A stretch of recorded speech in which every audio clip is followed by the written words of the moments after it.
What's up, everybody? This is Joshua Yoder, and welcome to the Joshua Yoder Show. Today, I have a returning guest here with me, considering like a good friend and mentor, Brian Carson. Brian, what's up? How's it going, bud? Thanks for having me back on.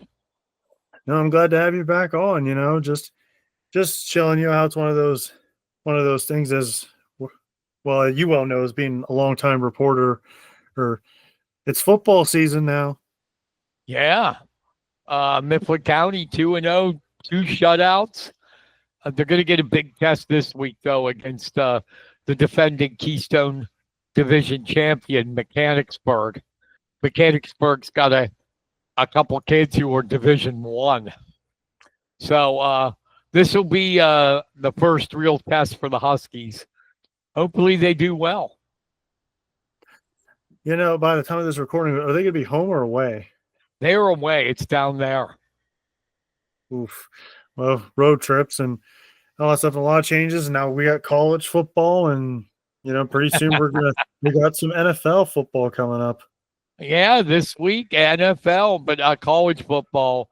If there was ever a reason why there should never be a preseason poll, week one or of the college football season proved it.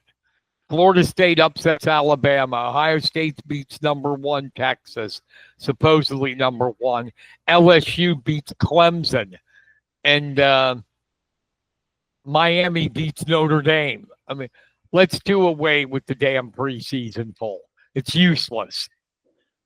No, I definitely agree with that, even though I will say the Notre Dame-Miami game was pretty good, as was the Clemson and LSU game. Right. I'm just saying the teams that were favored and ranked ahead of the other team lost. No, that's fair, but that's, I don't know. I just feel like that's like media in general. They got to overhype something that really isn't there. And if I'm being even more honest, I can't really make a guess on who could be good or not until like maybe week 5. Yeah, my guess is already looking bad. I mean, I picked Clemson to win the national championship. Well, they lost to another top 10 team, so it's like they still have a shot. I agree with you, Josh, but they lost at home. At home. If they had lost down at LSU, I would have brushed it off. Like, okay, because it's damn hard to win down there. But they lost at their own Death Valley. And that's not good. No, and I will say, you talk about them earlier. I wasn't too impressed with, defensively, I thought Texas and Ohio State did a great job. But holy crap, was the offenses on both teams really slow. Yeah, I agree. And then I'm sorry, Josh. Hold on one second. Oh, you're good, bud. You're good. Yeah. Doing Josh's show. Oh, I'm sorry. That's the shit I told you. Yeah. They call it so I got it. Good. All right. Okay, stop. Have fun.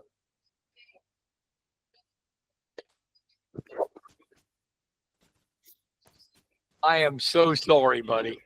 You got to answer the phone when the call is from your wife.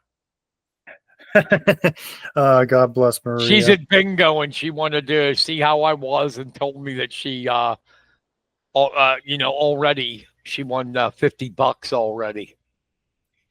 Nice. Yeah, but as I was saying, that concerns me. Clemson losing there. The thing I was really happy about is my UCLA Bruins. They only lost by 33 points. It's going to be a great season. We got the transfer from Tennessee, Nico Iamaleva, gave him $4 million, and we get beat 43-10. Yeah. And meanwhile, the other guy that was with you guys went to Tennessee, and he lit up the scoreboard. Yeah. He started. He's in there throwing like like Peyton Manning or something, and leads Tennessee to the win. But I don't know. I mean, it's just so early. It's so early. Well, And please, please, please, Penn State fans, please tone it down. You beat Nevada.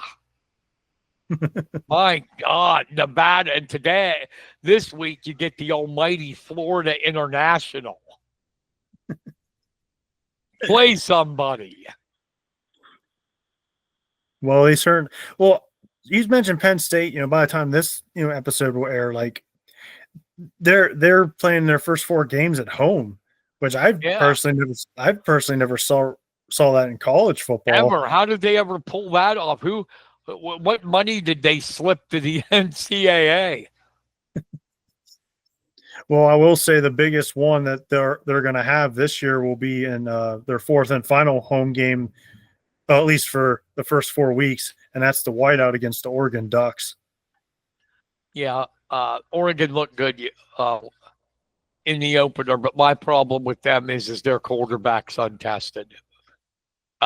Dante Moore, he's damn good. He was a UCLA recruit and transferred out. I guess Oregon gave him more money. And he decided, well, I want to win.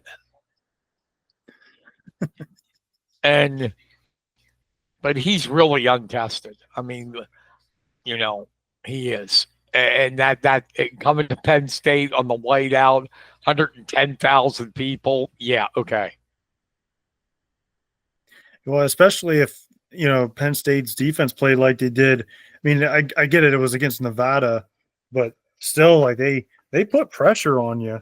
And I was actually impressed with that. I was impressed with the amount of pressure they put on the quarterback. I was impressed with Ohio State. Not their offense. Their defense, which lost guys, is better than I thought. No matter what, you hold Texas to 7 points, look out. That defense is only going to get better as the season goes on. Well, yeah, especially with Matt Patricia in there. Yeah.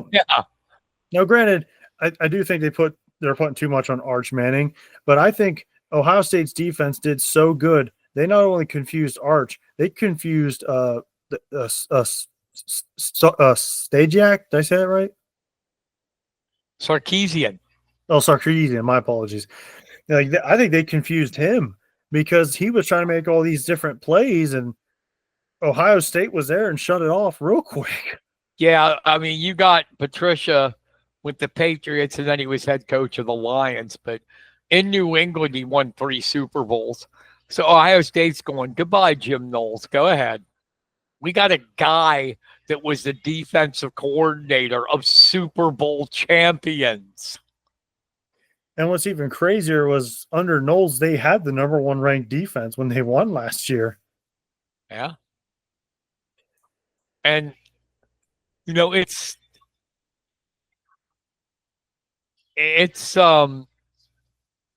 they have young guys and they came to play. Their linebackers are fierce. They get to the ball, they hit hard.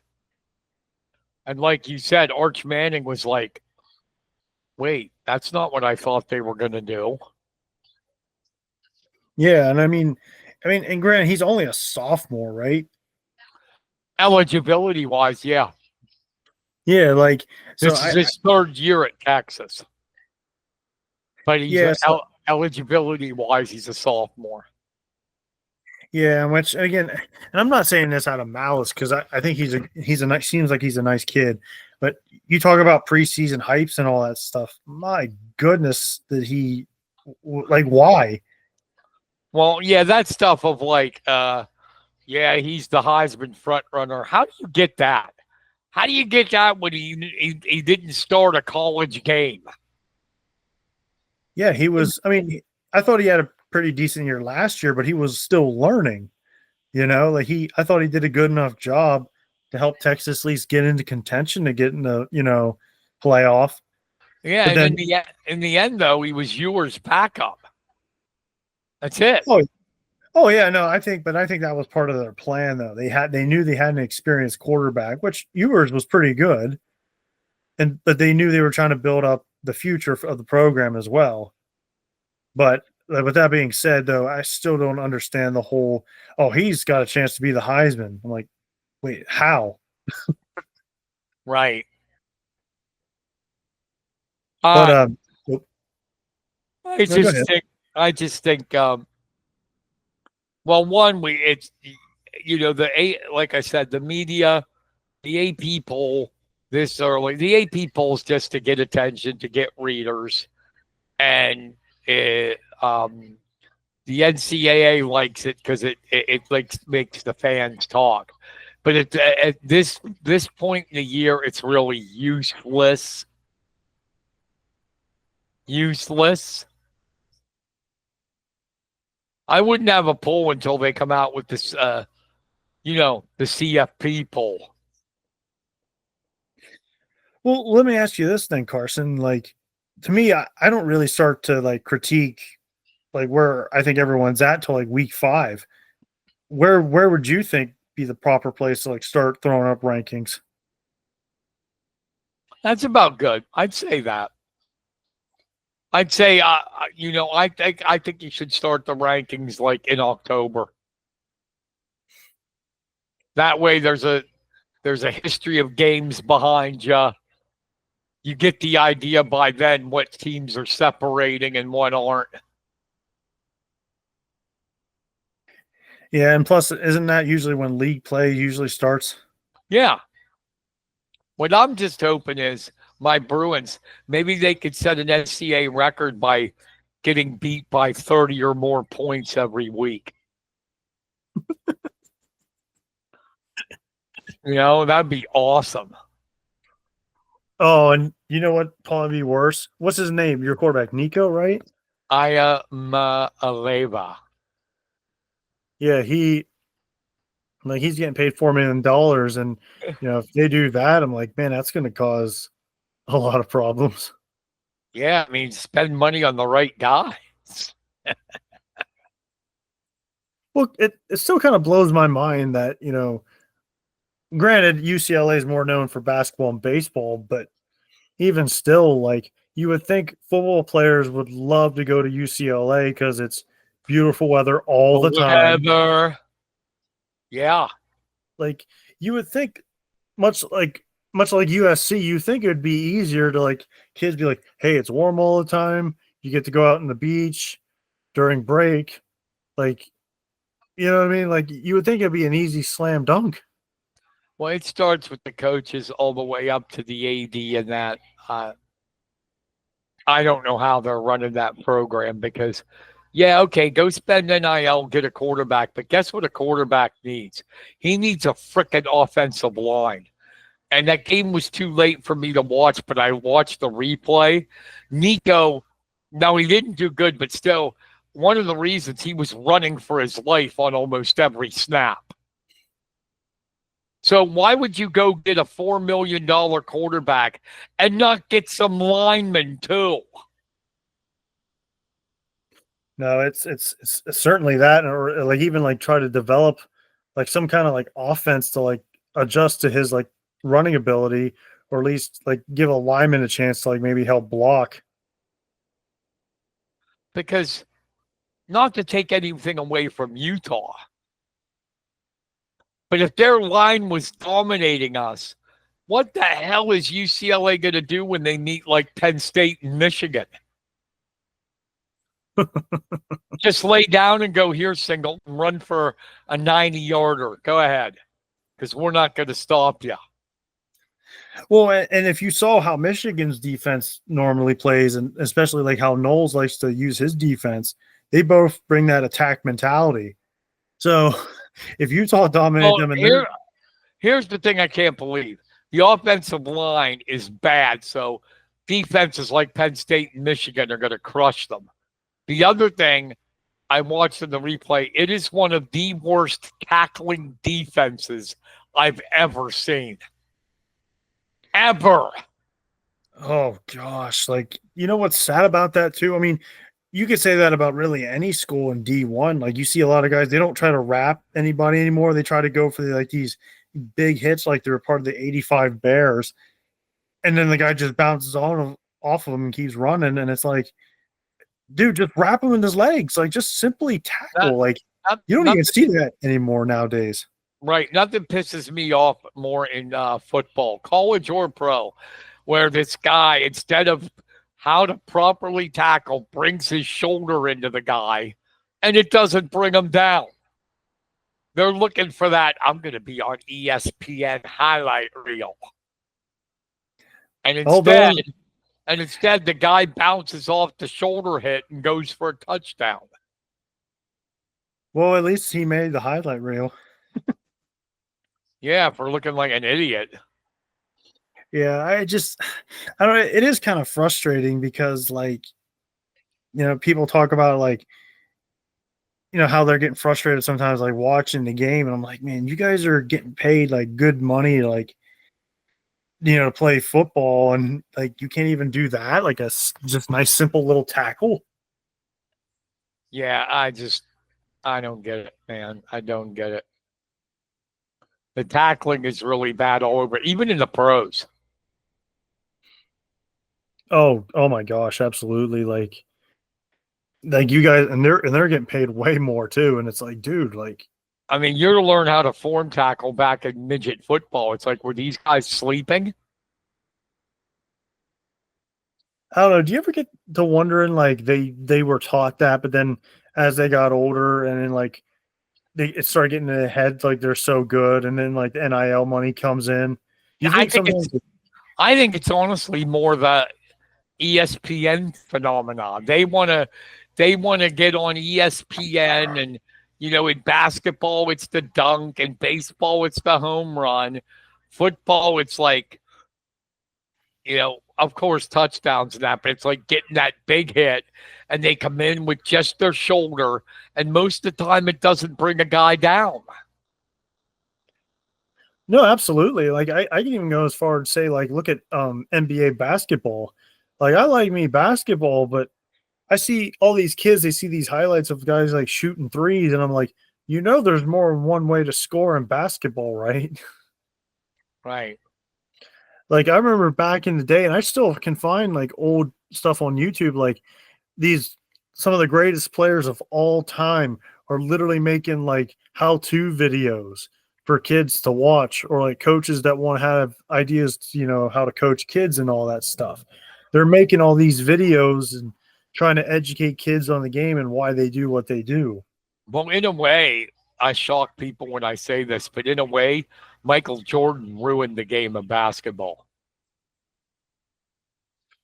I don't know. Do you ever feel like it's just more like that was more media than him? No, he ruined it with the Duncan and all that shit, and that's what everybody wants to do. And with the I'm going to take 8 steps and not get called for traveling.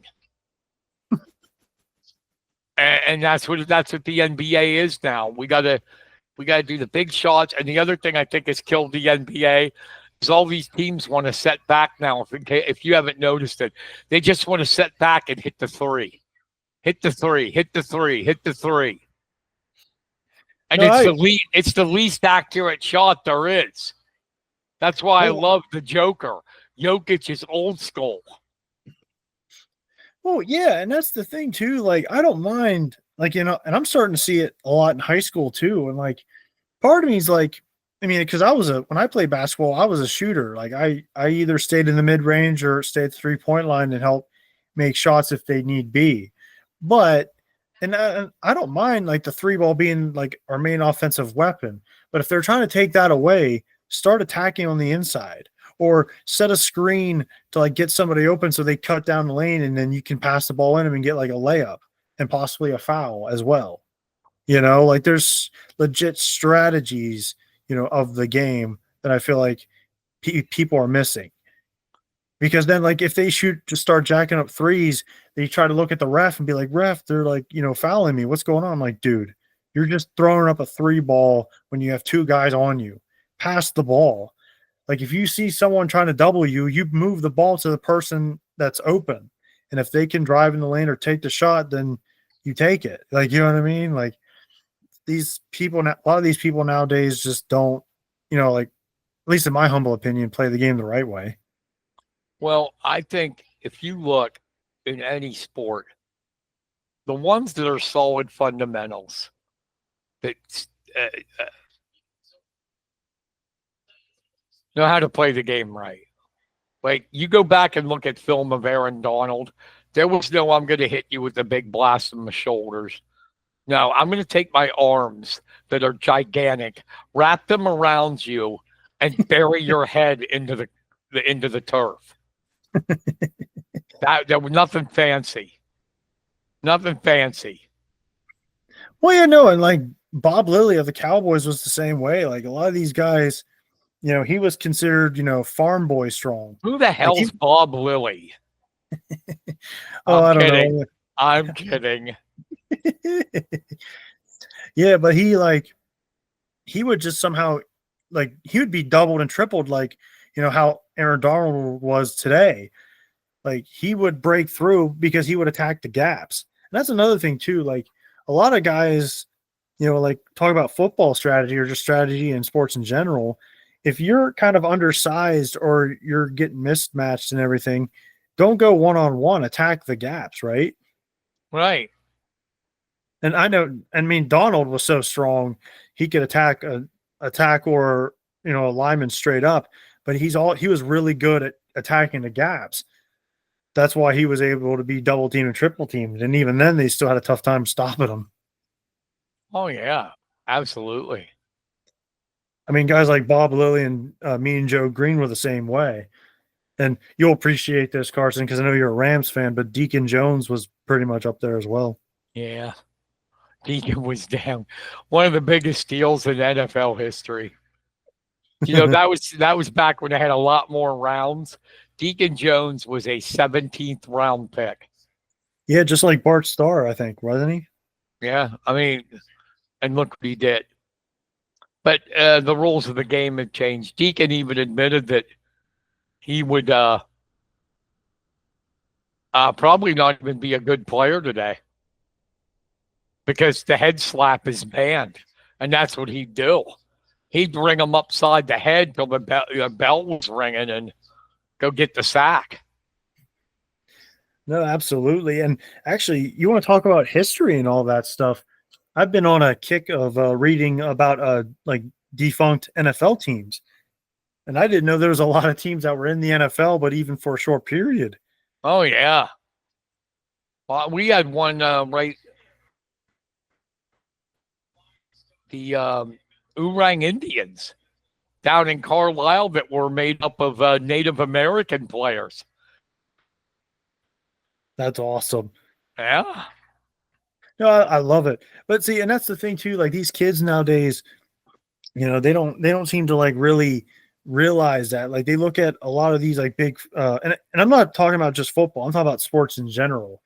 Like there's a lot of sports franchises out there that started out really small.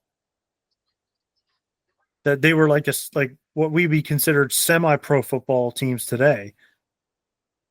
Yeah. Yeah, absolutely.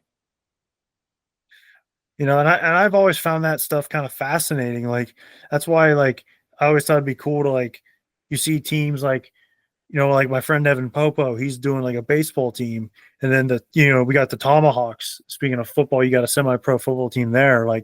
They're all trying to build something and help do something for the community and all that. And I think that's really cool that there's still some of that old school kind of way of doing things,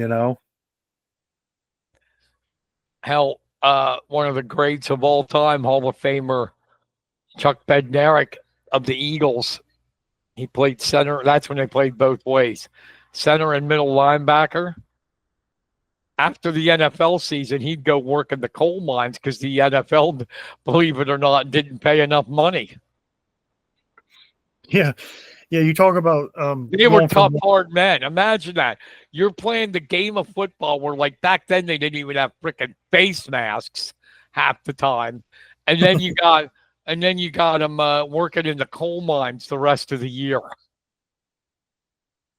Yeah, and I mean, you talk about, I mean, isn't it just like the classic case of going from one extreme to the other, where it's like these owners were so stingy back in the day, like people have no idea. Like some of these players couldn't even afford their own dry cleaning, Yeah.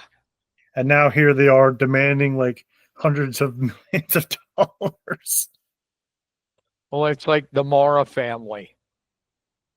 I guess that was big money back then. The Mara family. The Giants started in 1921 or 23, something like that. And the family still owns the Giants. How it's changed. They got into the league by it cost them $350 for a franchise. Think about it now. How much the Giants would be worth if they sold them. Not a bad investment for $350. See, even if that was the case, even I would try to invest in that, huh? Yeah, but I mean, we're thinking it from, I guess back then 350 was quite a bit of money. But not like it is now. They said what, the Dallas Cowboys that are worth like, I forget how many billion. I think they're like in the 3 point something billion. Well, let Jerry Jones keep owning it and they won't be. Oh my gosh. I mean we'll have to wait and see how it all pans out with this trade, but I know how it's going to pan out.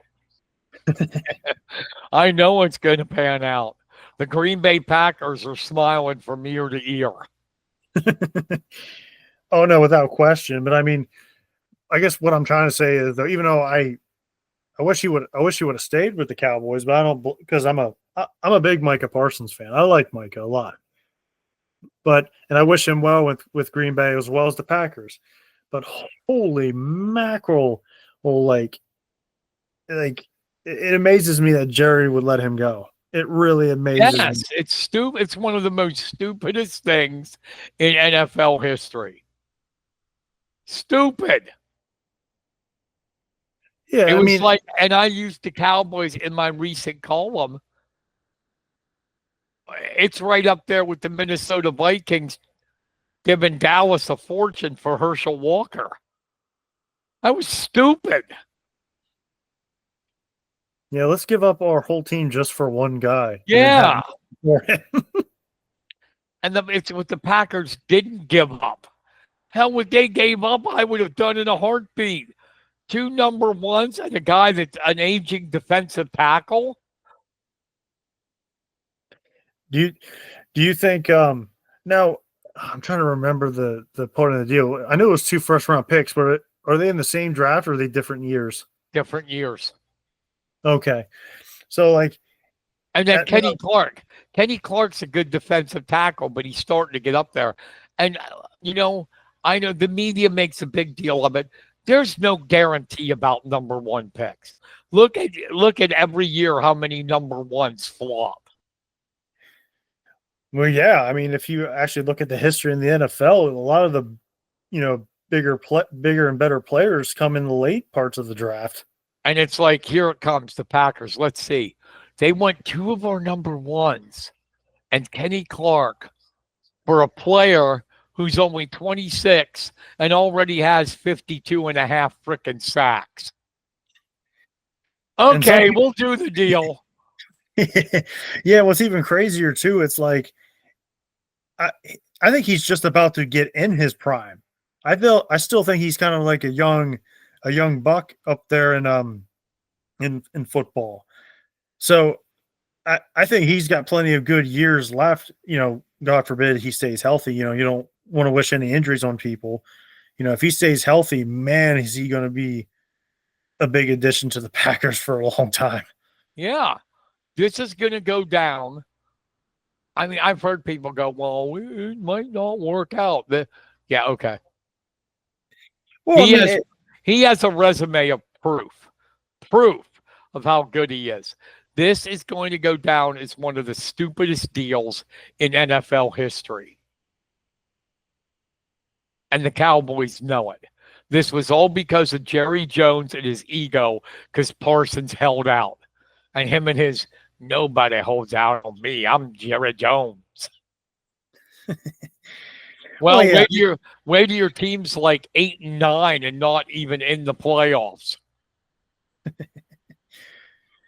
Well, I mean, no, I definitely think it's a possibility that, things may not work out, but I definitely agree with you on that one. Jerry Jones's ego was definitely a big part of that. And in fact, I actually was, speaking of which, I actually was thinking about, seeing it, the Dallas Cowboys documentary about Jerry Jones when he first bought the team. It was on Netflix. Yeah. Jerry Jones took credit for a team he had nothing to do with. It was Jimmy Johnson. Oh yeah, Jimmy. Well, I actually read the reviews and listened to some people talk about it, and the common thing that I'm hearing is that the documentary was heavily favored towards Jerry. Well, that's fine. He probably had it that way with his money, but here's the facts. Jerry Jones had the money, and yeah, that's true. He owned the team. But at that time, Jimmy Johnson was not only the coach, he was the general manager. He made the trades, he drafted the players, he built the damn team. And Jerry wanted to take credit for it, and it was the ego again, and that's why Jimmy Johnson was gone. And I'm sorry, nothing against Barry Switzer. Switzer only won that one Super Bowl because it was Jimmy Johnson's team. He inherited Jimmy's team. No, absolutely. And it just, I don't know, it just blows my mind. And then year after year since then, he's made some of these picks and decisions where you're just I'm not saying they were bad players, but it's I wouldn't put them up there as the top teams of the league all the time, No. They were awful. I mean, look at Jimmy Johnson's first draft with the Cowboys. Oh, I'm going to take Troy Aikman, number 1. Think that worked out? Then I'm going to get this guy, this short little bastard they say he's too short, Emmitt Smith.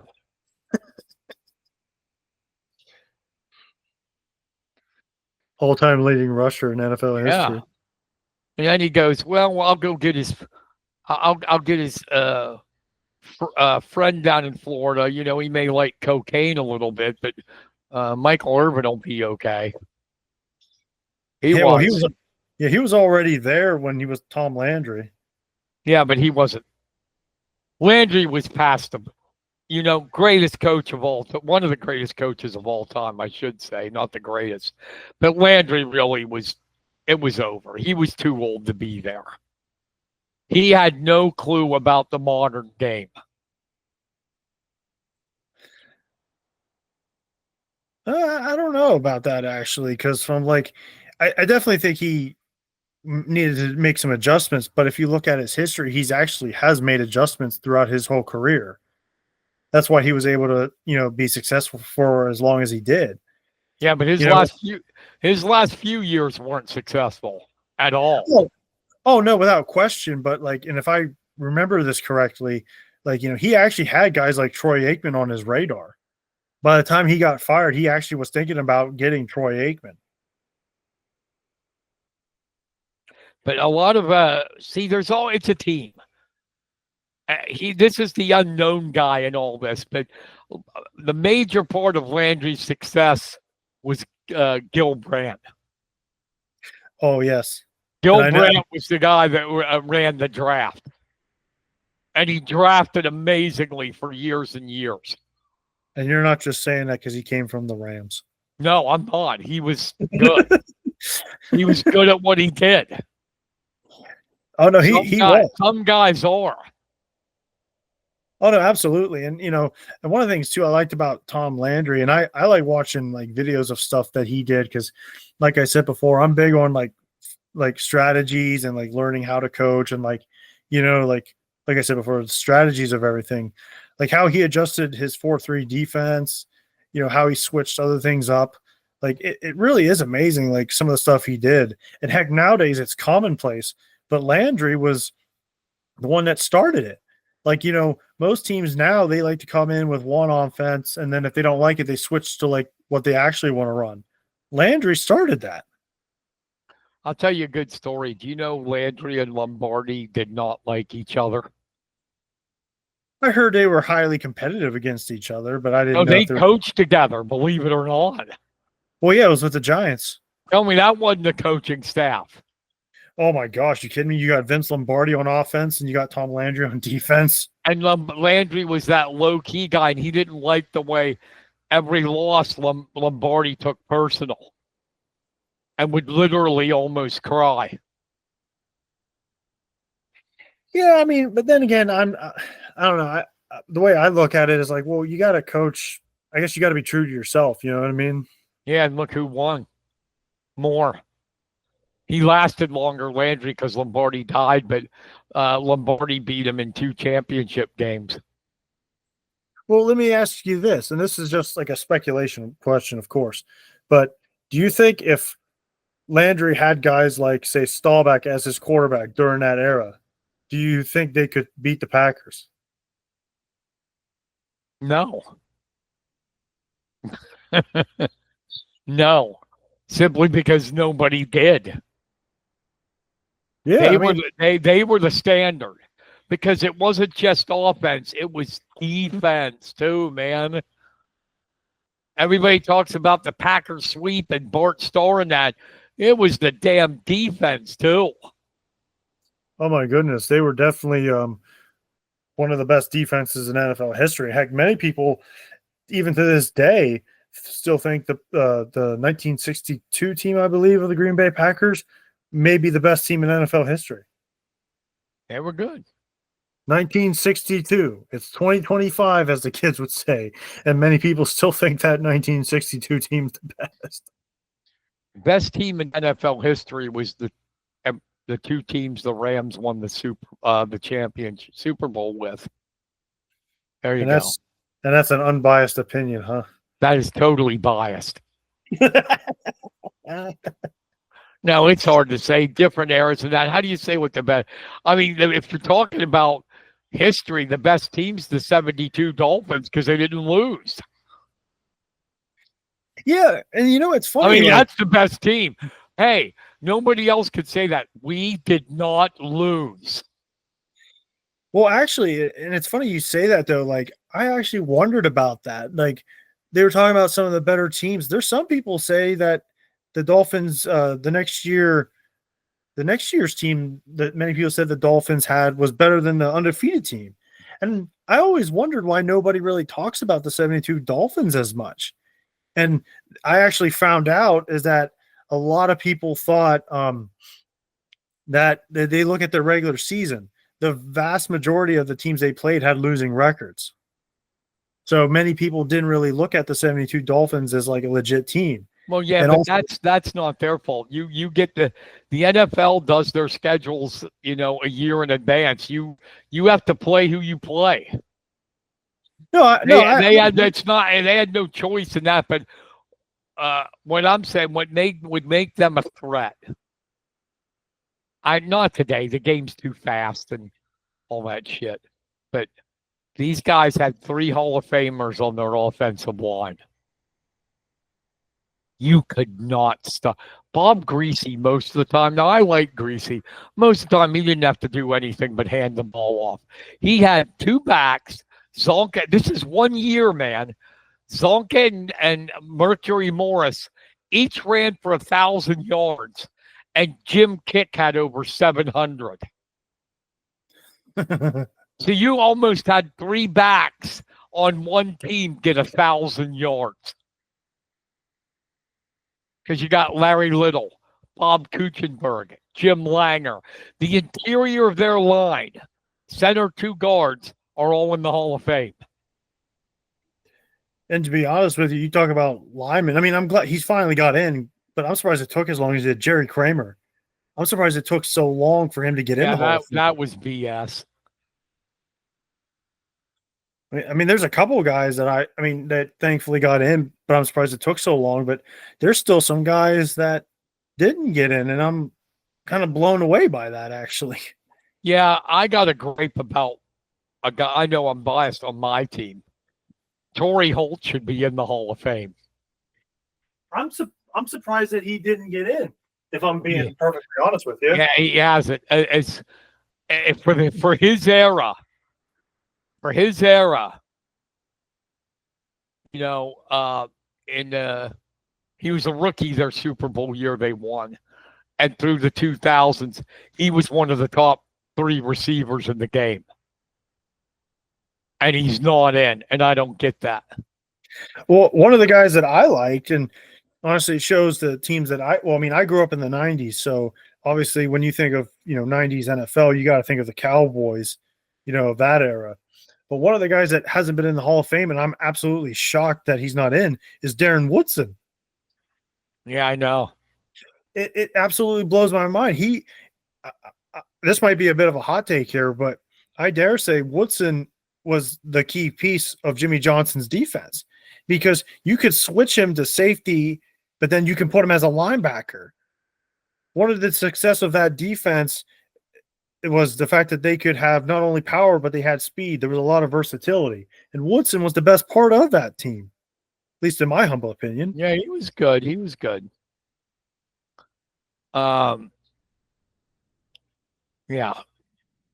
It's a debate that's going to go. There's always going to be people. It's like the Rock and Roll Hall of Fame, people that are left out of that.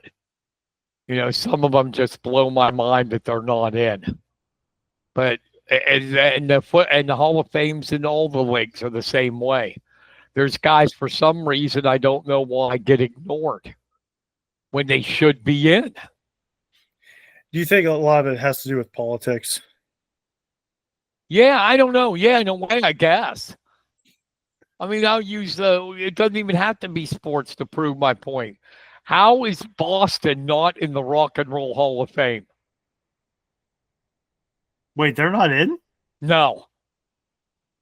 I could have sworn they were in, unless I was thinking about somebody else, but No. Really? They're in? They had the biggest selling debut album in history, and they're not in the Hall of Fame. Good grief. What? Yeah. What? Okay, I'm very shocked by this, actually. Yeah. Man, like, my God, it took a massive write-in campaign by the fans, but Deep Purple didn't get in until 2 years ago. Deep Purple. and they had a pretty long career. Yeah. And they had the classic metal anthem, Smoke on the Water. Well, to be honest with you, I think it's more of the riff that people remember for that song, even though I did really like the song itself. Yeah, Ian Gillan could sing. It was a great riff, but he could sing too. Oh, speaking of Hall of Fame stuff, I don't think Dave Parker get in yet, did he? Yeah, this year. Oh, he's going to finally. And he got in. It's a shame. They already had the ceremony. It's a shame he died right before he was to get inducted. Right before he was to get inducted, he passed away. Oh, but at least he knew he was going in. Yeah, no, that's a good thing, because I thought he deserved it. I mean, granted, yes, like I think what was it, the cocaine trials? Yeah.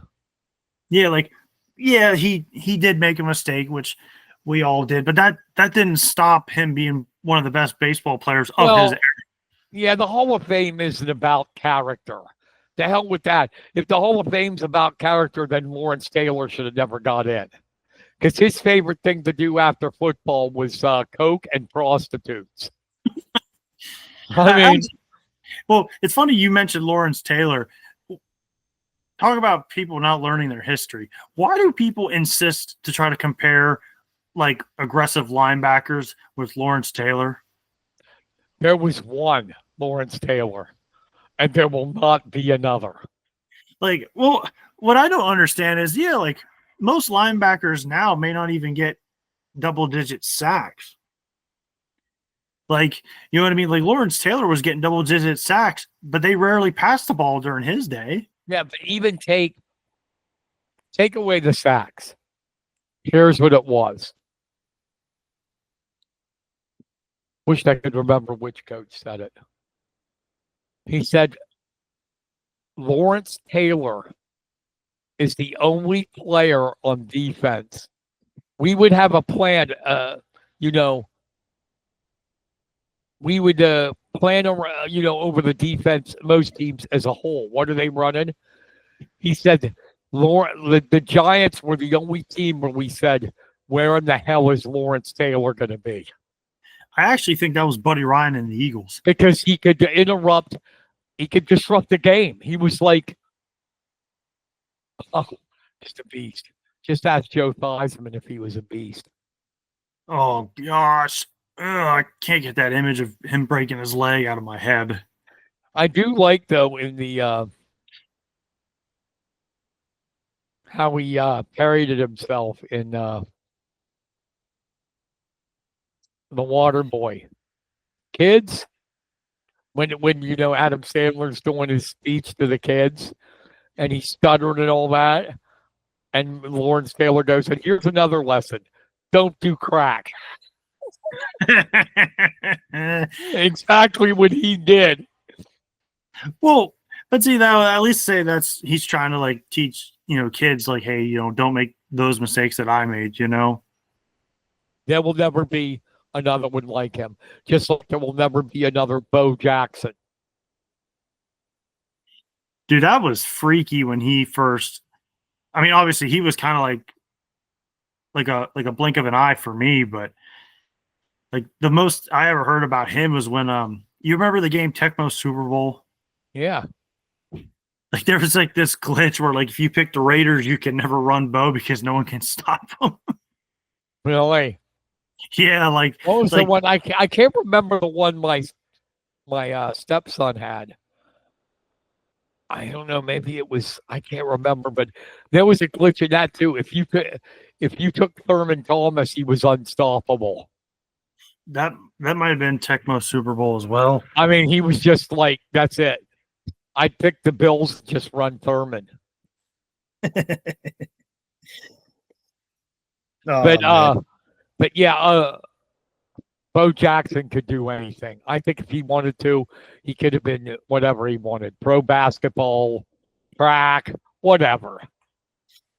Dude, like, do you remember what he said? Like, he was a pretty good baseball player. He was with the Royals at the time when I think the Raiders wanted to sign him. Yeah, he played both. Yeah, but I like. I don't know if you watched his 30 for 30, which I thought it was really good. But he made this comment saying about how his main focus is baseball. Anything else is a hobby. Yeah, well, what a hobby. Ask Brian Bosworth about that. Did you ever see that highlight where he runs Bosworth over at the goal line?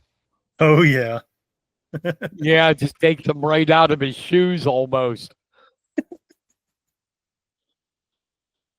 Yeah, he actually, and correct me if I'm wrong, but I think he made a comment about some of today's NFL, like people seem to be more interested in dancing than actually playing the game. Yeah. But there was even one more impressive than Bo that nobody remembers anymore. Who would that have been? Jim Thorpe. Oh, yeah. Jim Thorpe played pro football, pro baseball, pro basketball, and won the decathlon at the Olympics. And back then, it was a different time. Because he was an American Indian, he never got his gold medals. From the Olympics. They finally gave them to his wife after he was dead. But, yeah, he won the decathlon twice. Only man to do it at the time. And I think there was somebody else that might have. But he has 2 gold medals from the Olympics. He's a Hall of Fame in football. Played pro baseball and basketball. He played for the Boston Red Sox with Babe Ruth. I bet he was happy that they Tell me that wasn't something. Ruth and Thorpe on the same damn team. I'm surprised they didn't trade them both to the Yankees. But that was an athlete. And they brought Dion up and Bo for playing 2 sports, and they should. But this guy played 3 sports. And won a gold medal. and won 2 gold medals. Yeah. And he's in the Hall of Fame and the Olympic Hall of Fame, the Football Hall of Fame. Damn. Wait, isn't there a high school named after him? Yes. Kim Thorpe. Yeah, where's that at? Down near Carlisle, where he lived for a while. Like I said, the Oorang Indians, they became the Carlisle Indians. Thorpe played with them in the NFL until he went to the Canton Bulldogs. That's awesome. And have you ever been to the Hall of Fame? No, that would be well, I haven't been to any Hall of Fames, but I would love to go to, like, say, a football or the rock and roll one. When you get there, Oh, guess and baseball too. You know when how you get much to I the love Hall of Fame, guess what's the first statue you see? Jim Thorpe. Thorpe. No, And man, sadly, he is. By most people, he's forgotten. which is a shame, really, because, like you said about, like, learning from history, a lot of these people think, like, oh wow, these guys were like multi-sports athlete. Back in the day, that was commonplace. And it was even rarer that someone was so dominant in multiple sports. Usually, if people play multiple sports, they're probably best at one of them, and they're okay in the other two. But man, Thorpe had such a dominant performance in multiple sports. It's not even funny. That was like Althea Gibson, another one forgotten. She was the first Black women's player on the pro tennis circuit. She was at tennis, and she also played for LPGA, professional golf. Both. Yeah, man. Like, it just amazes me. Like, people act like stuff like this has never happened before, but it's like it has. Yeah, All you got to do is read a book. quite a bit. I mean, Like, there's so many that people don't realize. I don't know how you're a young guy, but do you remember the TV series The Rifleman? yeah, I do know what that is. Yeah. They show reruns on it. Chuck Connors, who was the star of that show, played for Yeah. before he got into acting, played for the Boston Celtics and the Los Angeles Dodgers. Basketball and baseball. Well, there was a guy on do you remember the show MASH? Yeah. There was I forget his name. I literally just saw it the other day. He played for the Philadelphia Eagles. Everybody knows MASH. Well, Yeah, what's his name? Ed O'Neill married with children. Yeah, he played for the Steelers, didn't he? He played for the Steelers. Yeah. Like, people don't realize that. Like, heck, here's another cool one for you. Pro wrestlers Lex Luger and Ron Simmons both played college football and in the NFL before went into pro wrestling. Ron Simmons was an amazing college football player. Well, I mean, when you get your jersey number retired. Yeah, he was amazing. Was he before or during Bobby Bowden's era? He was during Bobby Bowden's era. Yeah, I mean, obviously that was before my time. I grew up in the '90s, but yeah, well, I do believe Luger. I don't remember his real name now. Went to Penn State. I don't know that off the top of my head. I'll have to look. I know if he went to Penn State, I don't like him. There's only one Penn State player I like. What's that? Troy Reader. He plays for the Rams. Well, I don't know. I mean, some of the best players that nobody talks about too came from Penn State as well. No, like, people don't. No, they didn't. I'm kidding. Well, do you talk about people not talking about, like, history and all that stuff? John Cappelletti. He's still the only guy from Penn State to win a Heisman. And I will tell you, he was a Ram. That's why I brought him up. Yes, the magic of internet. I was right. He went to Penn State. Oh, I did not know that. Yep. He went to Penn State and on a football scholarship. And then after his sophomore year, he transferred to Miami, University of Miami. Ohio or the Florida one? Well, actually, no. No, Florida. He went to Miami, Florida. Well, that makes sense because he trained in the Florida territory. He played with Jim Kelly at Florida. Dude, you want to talk about like not realizing like how much you love the place? Remember when Jim Kelly said he didn't want to play in the cold weather with Buffalo? Yes. And he almost helped them win a Super Bowl. Yeah. It's crazy. There's a lot of people that played pro sports that you were like would never realize that that's the way it goes. So what are you covering anything this week?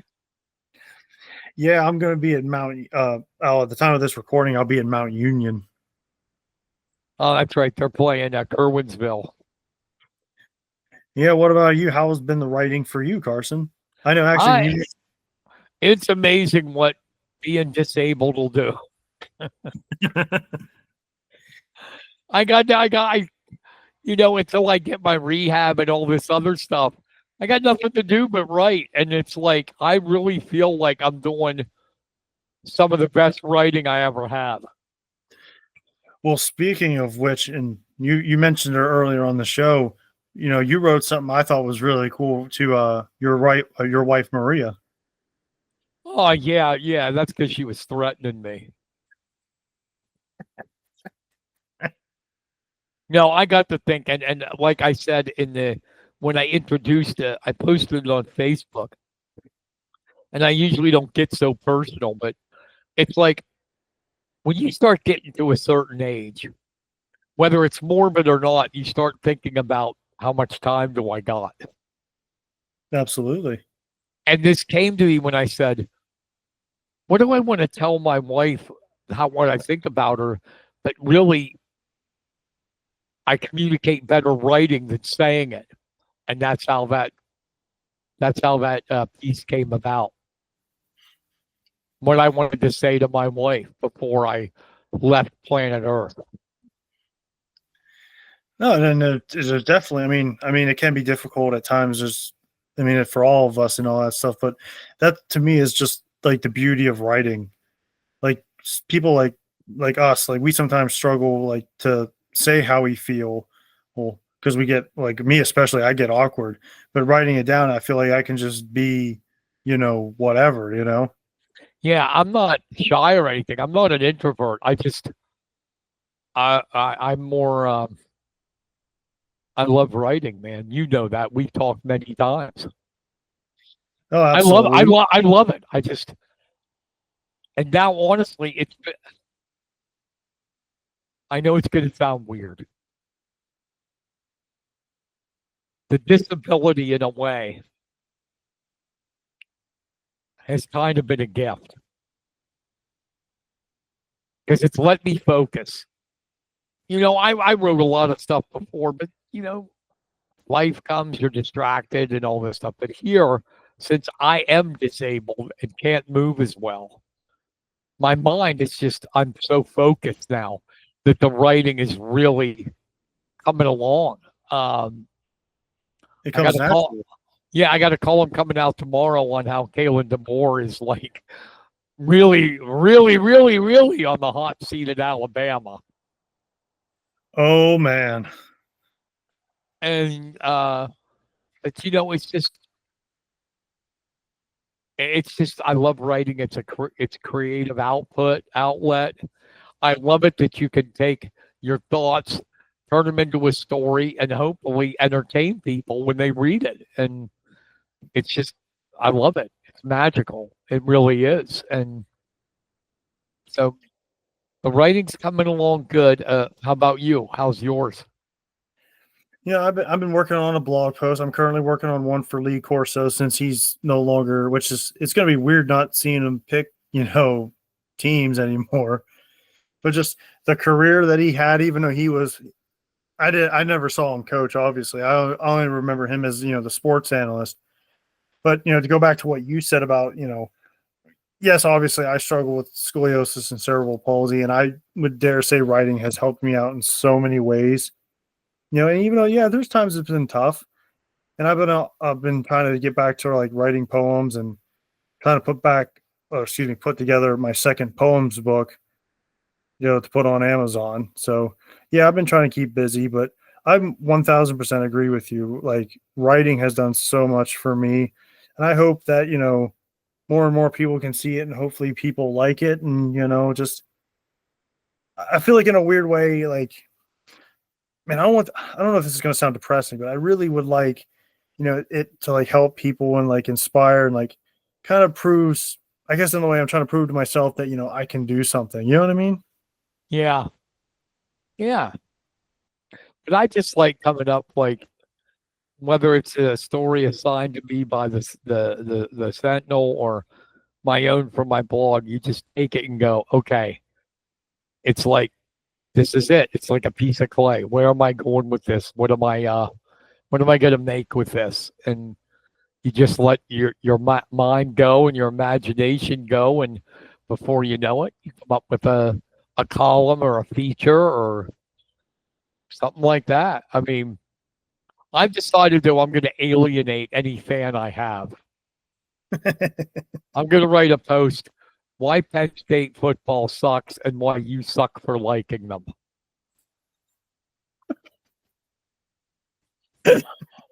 I'm kidding, of course. Oh, Carson. That's why we love you. But no, it's really good. It's Well, and, actually, go ahead. And I like I've mentioned to Jim Murray many times before. I've taken Murray and I emulate his style, but not. I have my own with it too. I mixed Murray in with me to get my voice.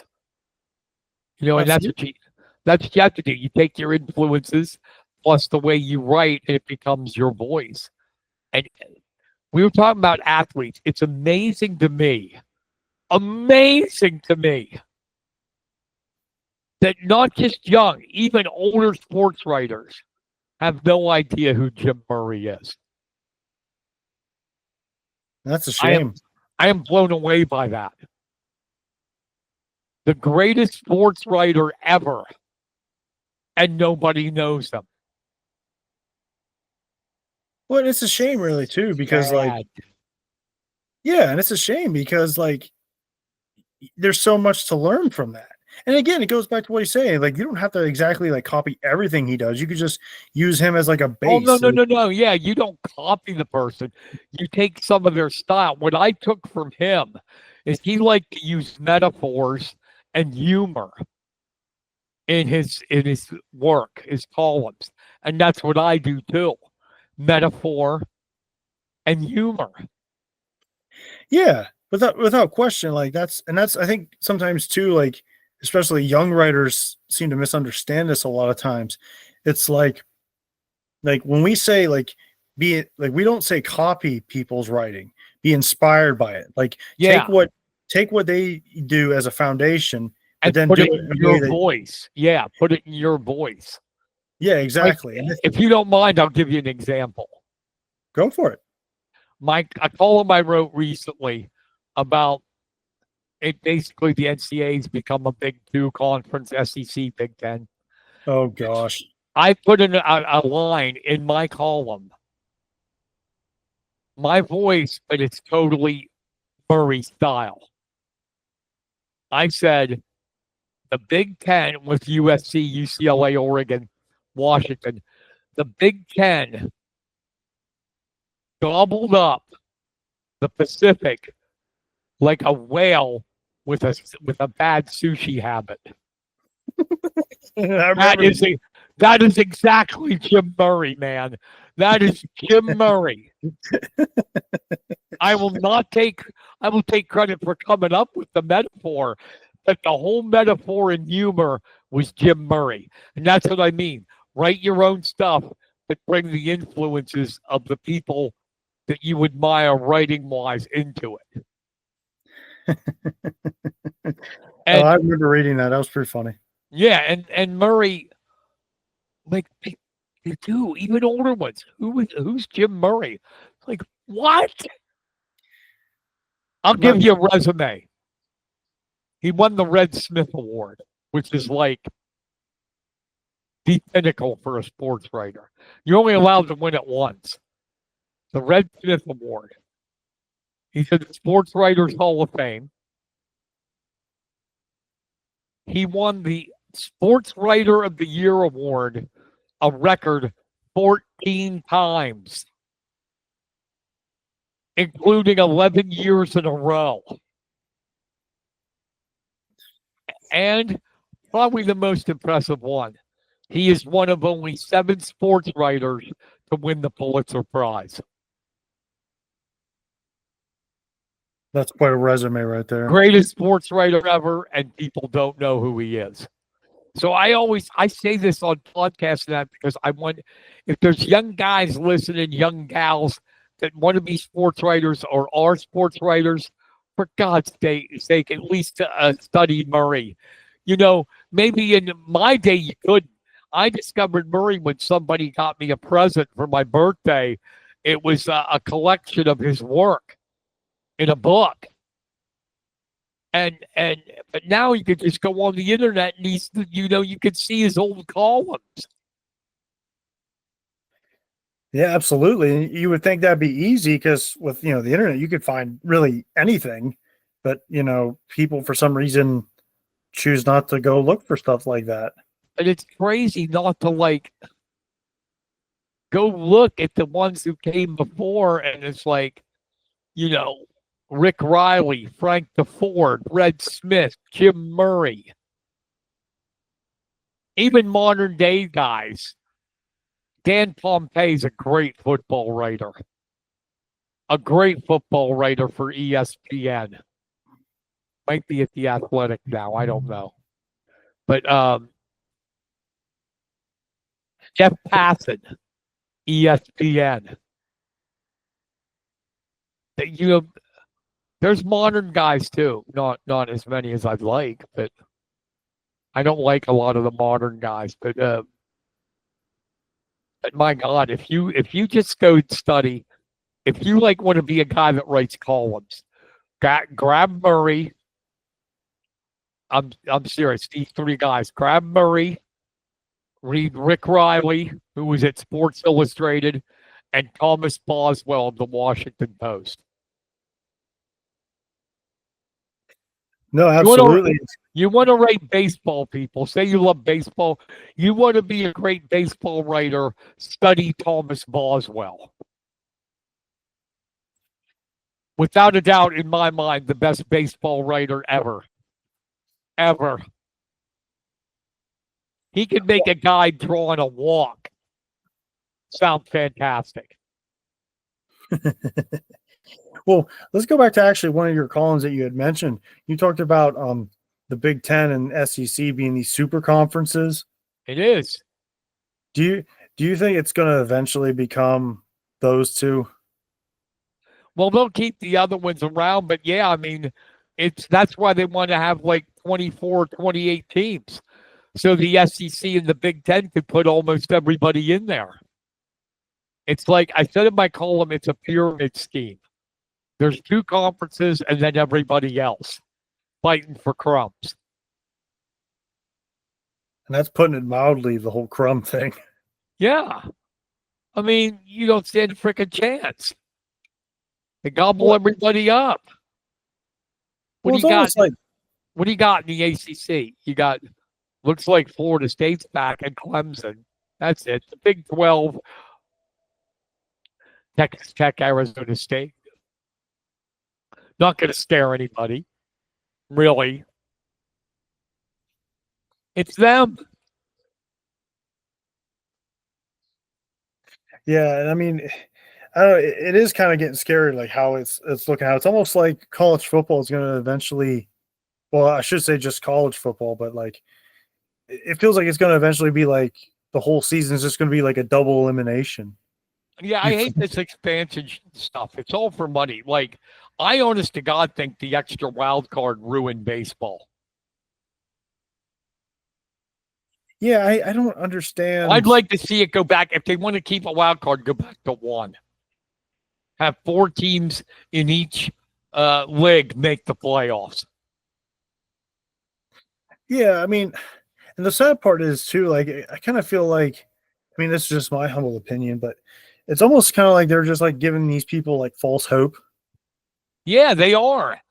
The Tulanes of the world. It's like, yes, we could do it. No, you can't.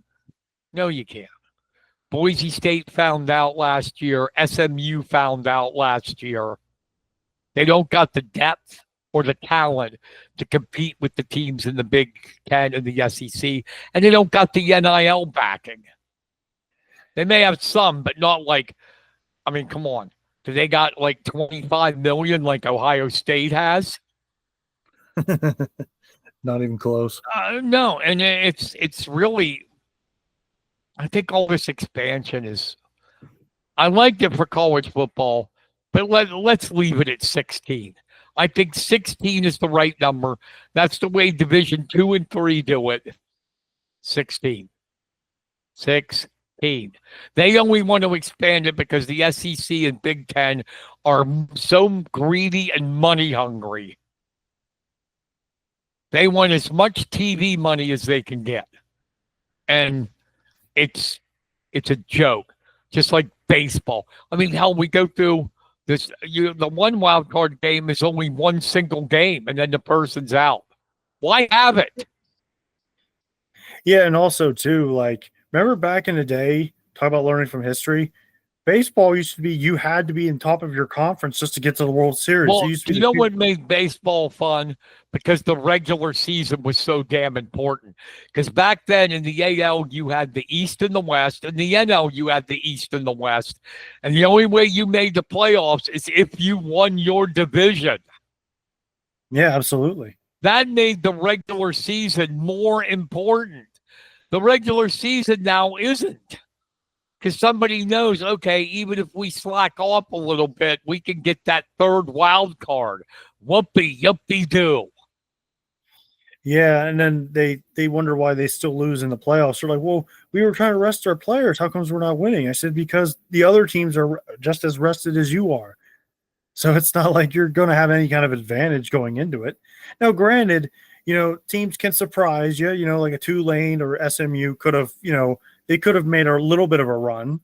You never know. Like I like to think teams have puncher's chances, but there's a high probability it's going to be one of those, SEC or Big Ten teams.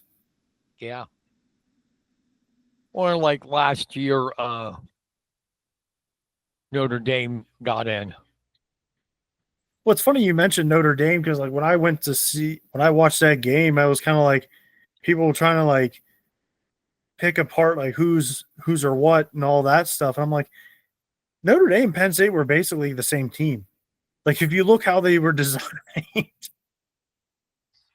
But here's the thing that made college football good too. I like it's like a dichotomy. In one sense, I love 16-team playoffs. But another thing, the regular season just came a little bit less important. Because in the old days, if you lost a game, you're in trouble already. No, absolutely. Now it's like, well, we still, if we win out or lose only one more, we'll probably make the playoff.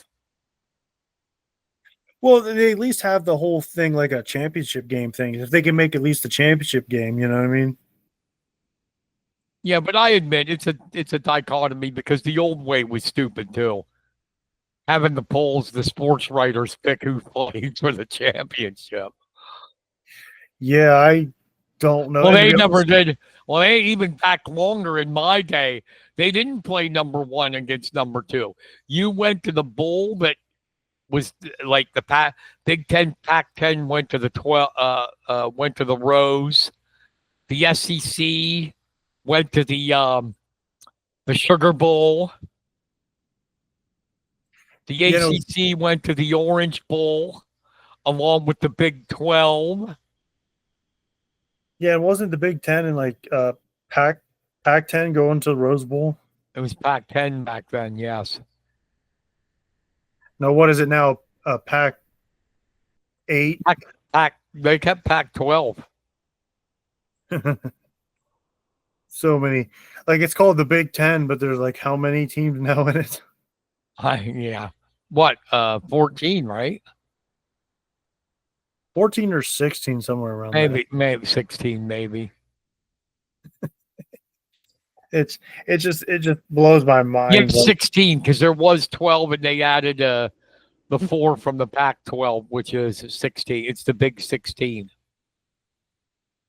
So like what? Wait, it was USC, UCLA, and Oregon and Washington. oh, that's right, Oregon. I forgot about Washington. Now, here's the thing where the rich are going to get richer. Clemson and Florida State are trying to get out of the ACC. Oh, really? Yeah, they're even threatening. Florida State's threatened to sue to try to get out because they want to join the SEC. Do you Why? think I don't know. Why? I don't know because they'll never win the SEC.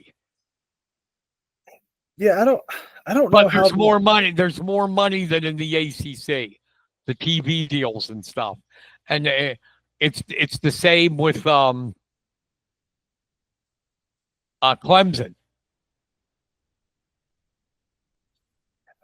I mean, I'm all for like, you got to make money. I get it, but it's like, holy crap, when's like enough going to be enough? Never. They want as much as they can get. That's a shame, really. Do you think they have a chance to get out of the ACC?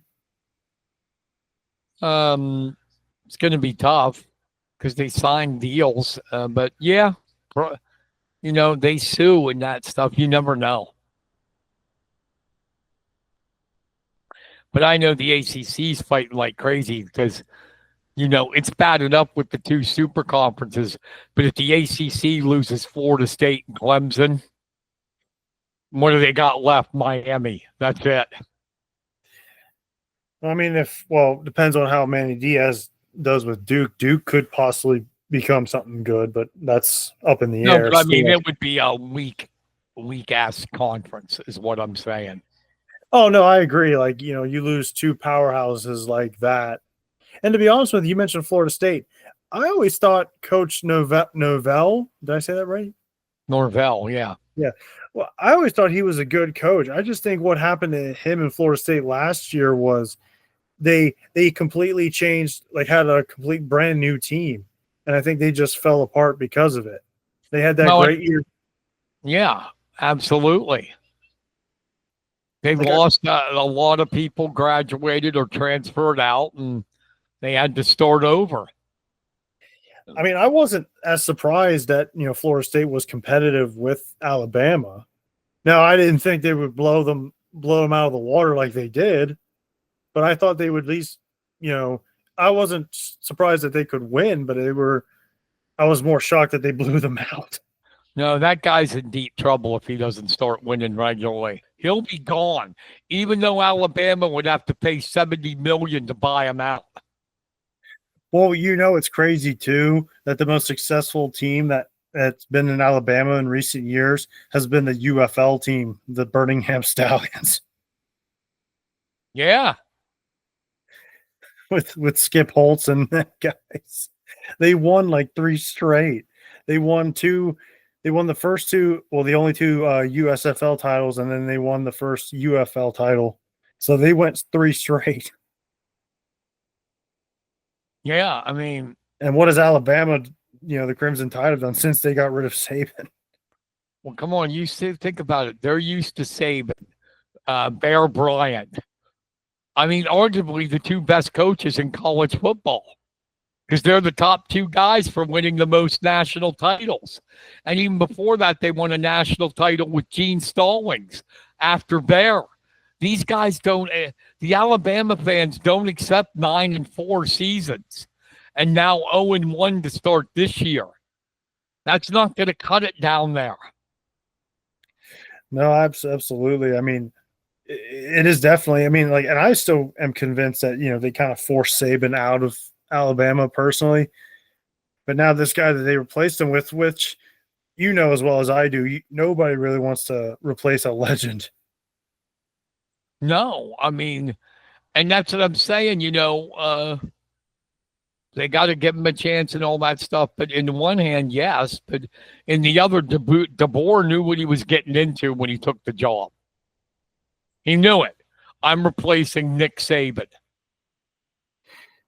Yeah, and to be fair to him as well, you got to be able to coach your own style. So it may not necessarily he's like a bad coach, but like considering where he's at and what they inspired to do He's and not be, a bad coach. The pressure's different.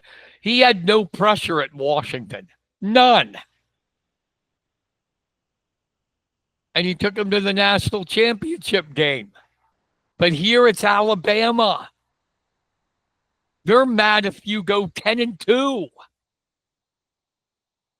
yeah, that's putting it mildly. Yeah, it's got to be national championship or nothing. Do you think they have a chance to bounce back from this? Yeah, but I don't like what I saw. I don't know if what I saw was a defense that has trouble. That's not a Bama defense. And I know he's just a college kid, but I got to be honest that their quarterback, Ty Simpson, was terrible. Was terrible.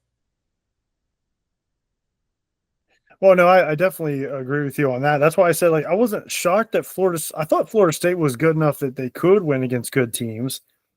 But like you, I wasn't expecting that defense to give up as many points as they did. Well, Florida State's quarterback, Castellanos, made a saying that proves everything. People on Alabama under Saban, just like under Bear, had that mystique. Oh my God, we got to play Alabama. And Castellanos, leading up to the game, said his exact words, the quarterback for Florida State, we're not afraid. They don't have Nick Saban to help them anymore. No, I remember that. And he's not wrong. He's not wrong. Like, like nobody seems to be like intimidated like they were before when they had Nick Saban. So half of Alabama's, really probably half of their winning was the mystique. People didn't want, it's like, oh my God, we got to play Alabama. Now you got college kids going, well, Saban isn't there to protect them anymore. Well, it just shows how good of a coach Nick Saban is,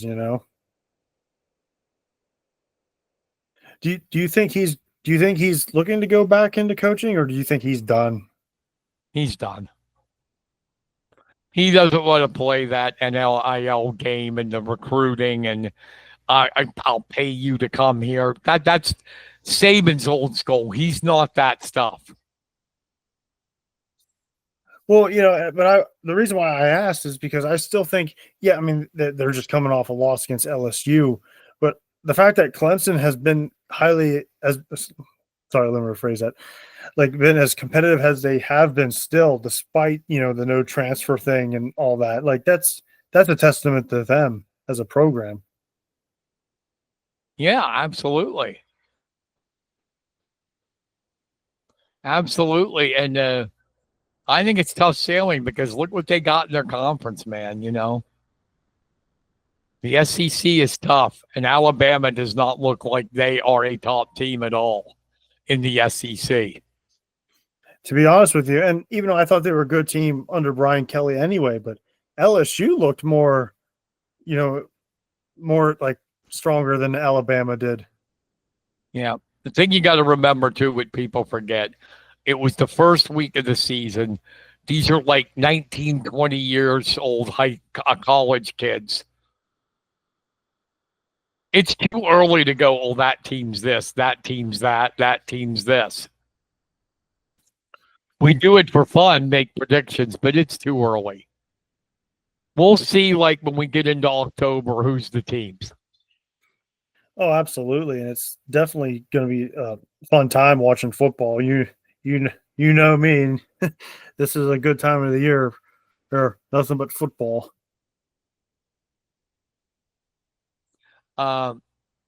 Me, I In sports, when you see somebody that's so good at what they do, you have to admire it. I am watching right now, as we're talking, Yannick Sinner of Italy at the U.S. Open. He's number one in the world. And I know a lot of people don't care about tennis. He's number one in the world, but this guy is so impressive and so good. He honestly, and I'm not being hyped, by the time he's done, may be the best tennis player that's ever played. We are in the fourth round of Wimbledon, and he's taking a ranked player to the cleaners. Right now, it's 6-1, 6-1, 4-1 in the third set. He's not. He's just destroying them. Just wanted to put that comment in.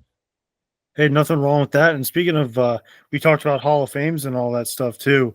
A guy who I have nothing but love and respect for is Clayton Kershaw. Yeah, I mean, what a month he had in August. 5-0, 188 ERA. I mean, and he's doing it like I don't want to say, like, I guess for lack of a better term, he's past his prime. He's pushing 40, right? Yeah. And I think, and correct me if I'm wrong, I think this is kind of like his farewell tour. I think this is his last year. But what he's done for a career is just, it's insane. And the fact that to me, what he did in the month of August is just further proof, like, how good he is, like, despite his age. Like, it's absolutely insane what he has done for a career. Well, I think, and what I like is he's become a pitcher. And what I mean by that, when he first came up, his whole dominance was on his fastball and how hard it was and striking people out. Now he's a pitcher. He doesn't strike out many people anymore. Like, his K percentage is around 17, 18%. That's it.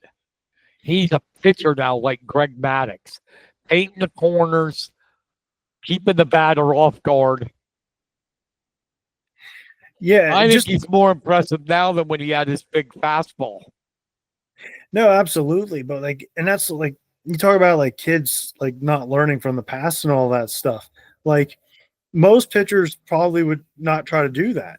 But can you imagine if somebody had, like, a high fastball, like, at least 95 miles an hour, right? Like, like, imagine him pitching like that, but still can throw 95. Do you know how much more dominant you guys would be if you had something like that? Like, painting the corners, throwing high heat at somebody. Like, everybody would. Oh my gosh, I would take that pitcher over, like, a guy that could throw, like what Randy Johnson could do. Oh, excuse me, sorry. Yeah, no, it's all right. And plus, what's crazy is Randy Johnson wasn't, afraid to go at people either. Even with his high fastball, he was still trying to paint the corners and all that stuff. So it really is amazing what Kershaw is doing. Yeah, I mean, he's got talent. There's no doubt about it. And he's, like I said, he's become a pitcher, and I like that. And if it is his farewell, it's a good farewell he's having, right? It's the way you want to go out. Well, we will have to see where, the Dodgers season lands in all this.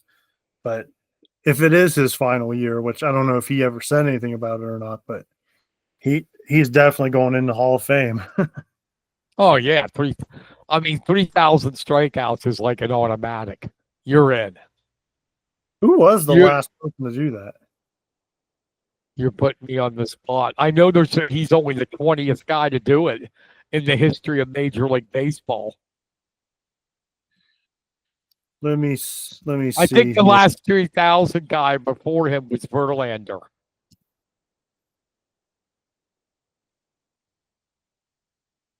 Yeah, who's really showing his age. Well, it's only a matter of time. We all know, people are gonna, run out eventually. Father Time always wins, right? Yeah, and you do have some amazing people. Satchel Paige pitched into his 60s. The last person to do it, Carson, was Max Scherzer. Oh, I forgot about Max. Oh, and here's a stat for you that I don't think anybody's going to come close of catching. Nolan Ryan. Yeah, I know Nolan Ryan. He has his career strikeouts 5,714. That's terrible. Nolan had the heat and longevity. No, absolutely. But look, this is what I mean. Like, I don't think anyone's going to come close to stopping Nolan Ryan's record. Randy Johnson's in second place, and he had 4,875. Oh, yeah, they're not going to, especially today, the way they coddle pitchers. Oh, my God, it's the 6th inning. He's got to come out. Well, to be honest with you, though, I'm not surprised by it because a lot of those guys, like you said, they're not pitching. You know what I mean? Like, they're by the time they get in the 6th inning, they may already have like 86 pitches. I'm like, how on earth did you get in the 6th inning with only 86 pitches? Yeah, I know. It's pretty bad. Like Pretty bad. That kind of just blows my mind. Like, you know what I mean? That people like, I don't know. Do you think it's just because they just throw and just hope someone just swings and misses, or like, I don't know. It's just weird to me. Yeah, I don't know. It's like I saw a game the other night. Oh, hell, who was it? It got into the 5th inning, right? The 5th inning, and this dude had already thrown like 82 pitches. 5 innings. It's like, oh, yeah, there you go. I mean, the bullpen's certainly, making their money's worth and all that. Yeah, the thing that bothers me the most, though, is you got pitchers who have great games and they take them out. Why? If the guy's hot, don't take him out. Well, it's just weird to me. Like you said, like if he's got all the momentum, just let him go. Until you start seeing him like, slow down a little bit. You know what I mean? Yeah, like, well, I brought this up before. Earlier in the season, this was back in May. My Nationals, Mackenzie Gore. Mackenzie Gore had a 1-hit shutout through 7 innings. And he was pitching so well. He only had 80 pitches in 7 innings. No hits. 1 hit, shutout. They took him out in the 8th. They took him out in the 8th with the Nationals leading 5-0. Let him try to get a complete game. So they took him out in the 5th inning, and the Nationals bullpen gave up 9 runs the next 2 innings. And they lost. Why in God's name would you take the guy out? Well, it's crazy too, because like I feel like these young guys can do it.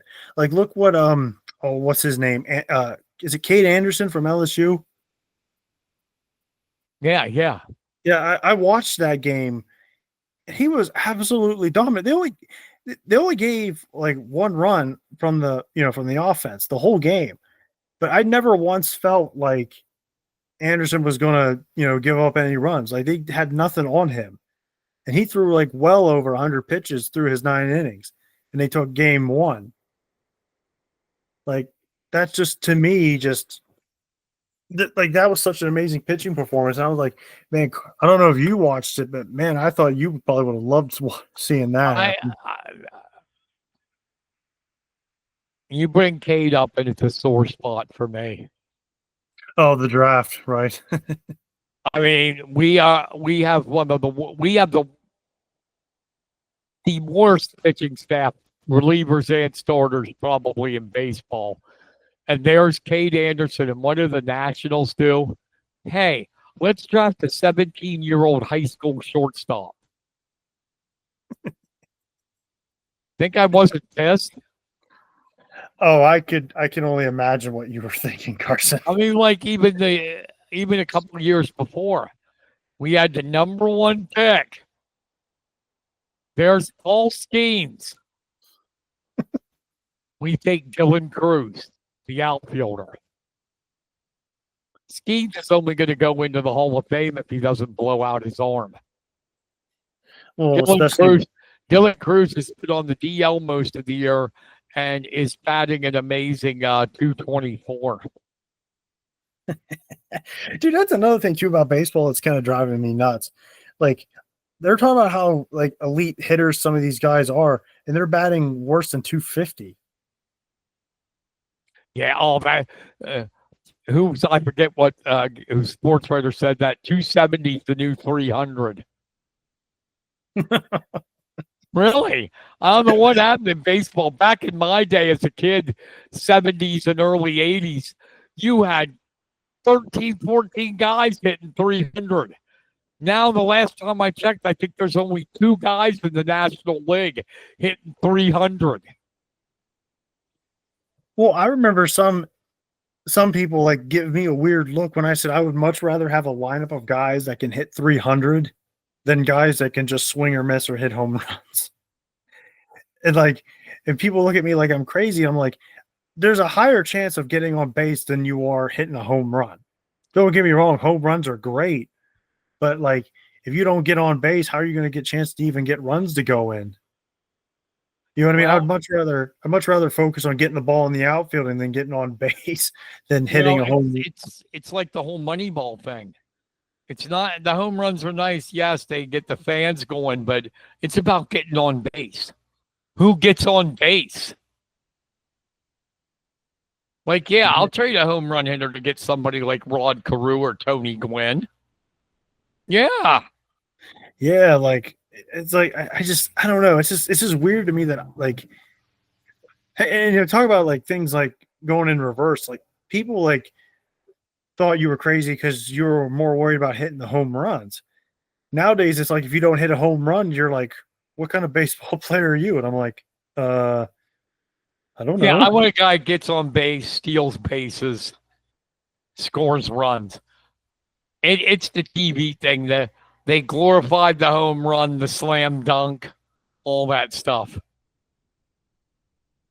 Well, it's funny you say that too, because you mentioned the slam dunk. Like going back to like learning about the fundamentals and all that stuff too. I was watching a little movie by Red Auerbach, Celtics legend. He was teaching kids like it's okay to dunk, but look how simple of a dunk, like Robert Parrish did compared to nowadays. Like everyone's doing like trying to do like a tomahawk dunk. The Chief. Yeah. Like he just simply did like a 2-hand dunk, nothing fancy, nothing in your face. He just dunked it and then went on his business. You don't even do that anymore nowadays. Like you got to have like this weird over the top like dunk. And it's like, dude, just lay it in. Like you don't need to get fancy about it. Yeah, I guess I'm sorry for that too, because the uptight, politically correct people would go, "That's disparaging Indians calling Parrish the Chief," even though that was his nickname. Well, no, yeah, that's unfortunately true. Yeah, because that was his nickname, and they did it out of respect too. That's kind of like the sad part. Yeah, he loved the nickname. Today they would like, "Oh, you got to change your nickname. You got to change it."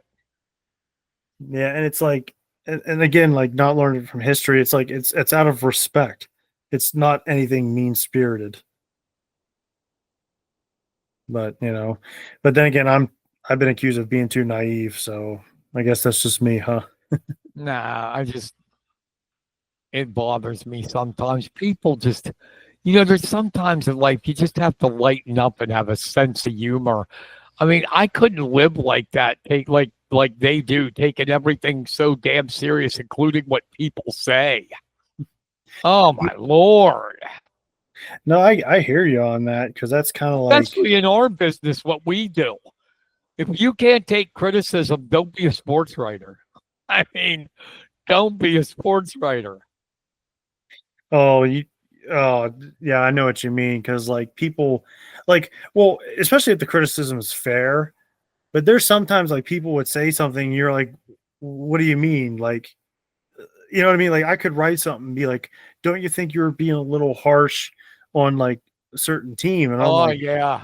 well, what do you mean? Like they fumbled, like they fumbled the ball. Like how am I being discouraging? I actually will give you a real example. I got an email one time from a soccer game I covered. And I don't remember the person who said it, but they were upset with my article, not the writing in it, because they said I didn't give them enough credit. The team that lost, Josh, they lost 15-1. What credit do you give when you get beat by 14 in soccer? You're bad. There's Yeah, no way. There's no way to sugarcoat it. They gave maximum effort. No, they didn't, or they wouldn't have been beat 14-1. yeah, or they could just simply like they were outclassed. Like they could have been playing their hearts out. They just ran into a better team. See, if you have any politically correct people on here listening when this goes live, I'm gonna piss them all off right now. Oh gosh. I'm gonna do an unpolitically correct thing about me. Now that I lost part of my right leg, I am now officially entered into the one-legged man ass kicking contest.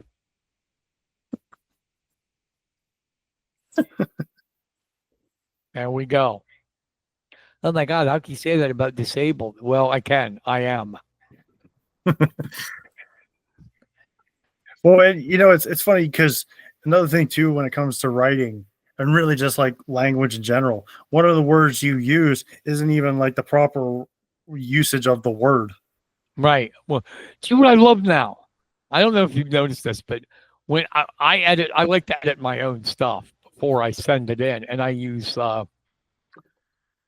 two programs. I run it through two, Grammarly and Pro Writing Aid, and they're like all of a sudden, like if I say freshman, because there's men at the end of it, MEN. Don't you think that is? It'll pop up and go, maybe you should change that. That's kind of culturally insensitive. I ignore it. It's freshman. It's always been freshman. It always will be freshman. That's AI for you, isn't it? Yeah, and even got mad and wanted me to change when I said one time senior citizens. What? Yeah.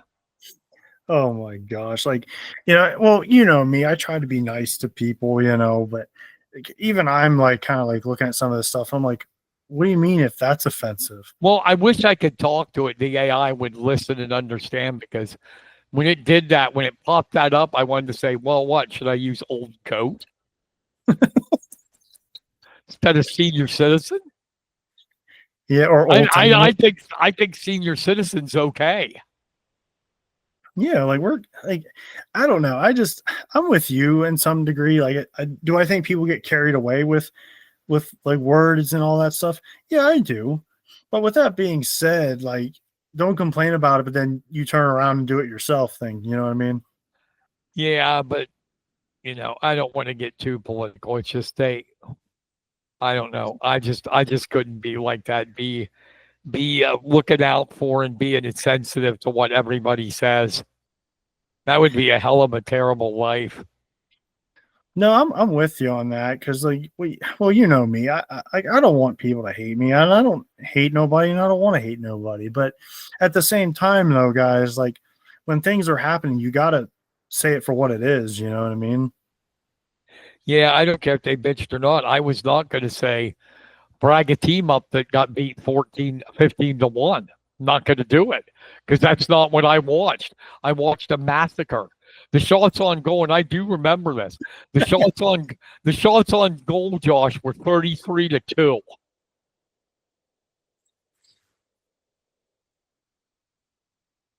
Good Lord. And this guy was mad because I didn't brag them up enough. I didn't encourage them enough. I'll encourage them. Go play better or quit soccer. Ugh, geez, just and honestly, like if there is one Because thing, you're not trying to be insensitive. As a sports writer, you got to report what you see.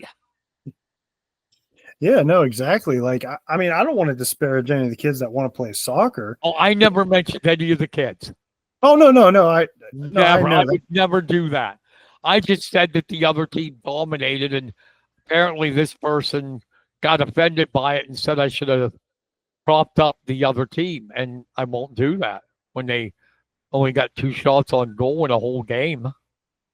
No, no, I know what you meant by that. No, and I agree with that. That's where I was going. Is like, because one of the things I hate when it comes to covering sports is I hate having to write a blowout because you don't want to like embarrass the kids, but you also got to realize like, hey, the score is like 6-0 in soccer. I mean, there's no sugarcoating it.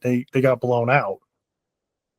Yeah, even now after 33 years, if I do talk to a coach after a game and they lost, I hate it because it's like, what do you ask them? Yeah. Hey, how'd you think you did out there? And we don't want to ask that because Honestly, it's especially tough if it's two teams that both of them that we cover at hometown. Like if a team that won by a blowout, you ask them questions and then you're like, oh gosh, now I got to ask the team that lost. And I'm like, what am I supposed to ask yeah, them? I just try to be simple about it. Just be like, well, coach, what's your overall view of the game? And he just gives me what he thinks, and then I'm just going to leave it at that. yeah, Like there's no other way around it. And I absolutely hate it because like we said before, like I'm not trying to embarrass the kids. But I can't also just sugarcoat it and be like, oh, it was a close game. no, because they're high school kids. I would never single out a kid going, he was the reason they lost. That would be horrible to do. Yeah, no, absolutely. And plus the kids are going to know it too. They know that they struggled in that game. So it's not like, you know what I mean? Because they lived it. Yeah, they're feeling bad enough without sports writer powering it on. Well, like that Varner does.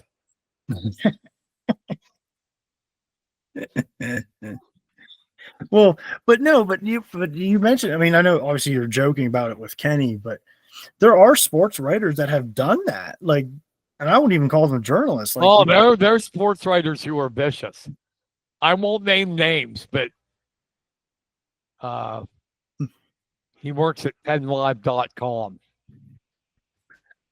That'll tell you pretty much who it is. This guy gets his rocks off of cutting people down. and it's like, why? Like, it's bad enough. Like, the game was bad enough, but then like you just got to put it in deeper. If you ever met this guy, he has an ego and a head the size of Brutus, the Ohio State mascot.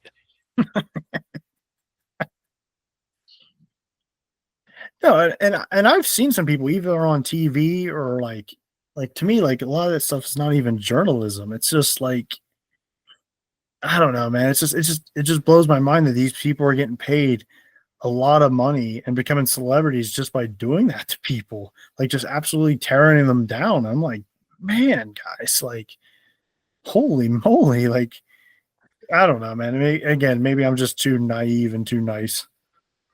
Yeah. No, it's true. We know that. You see there's sports writers out there that do it for the love of the game and the kids and all that. And there's ones that just do it for their own ego gratification so they can see their name, on the byline. We know that. We've all met them. Yeah, and then like those same people that do that are like wondering why like there's low numbers of kids wanting to play sports or like want to get involved in any kind of thing like that, like it's just it's to me stuff like that I think is going to kill sports. Well, at least be part of the reason, I should say. Never. Well, you know what I mean. Like, people like they're ruining like the enjoyment of the game. Like, there's some stuff like I watch now when it comes to football, and there's like reporters, reporting things that like, well, okay, but the game's over. Like, just go wait for him at the press conference, and then you can ask him your questions. Like, you know what I mean? Like, let him go celebrate with the team, and then you can talk to him at the press conference. Yeah. I don't know, but I guess let's try to get us end on a more positive note. Yeah, let's end on a positive note. What are some of the things that you're working on now, Carson? I got a column coming out tomorrow on DeBoer at Alabama, like we talked about, on the hot seat. I have nothing coming up this week, sports-wise. Everything's news and feature stories on people, not sports. So I'm pretty free this week with doing the sports things because with my condition, I can only cover things that are streamed. And right now in the fall, that's basically football. But Mifflin County's on the road. Mount Union and Midwest don't stream their games. And Judietta streams theirs, but I'm not covering it. They go against Line Mountain. How do you think that game's going to be? Line Mountain's pretty decent. They're 2-0. Judietta's 1-1. Lost to Steel High, very close one, 18-14. Steel High's a good team. They're state ranked. So I like Judietta's team. I covered their opener. They're good defense. Hell of a player in Jasper Sheps. Oh, absolutely. I remember seeing him as a freshman and like, holy crap, who's this kid? I still think I could out jump him in the hurdles.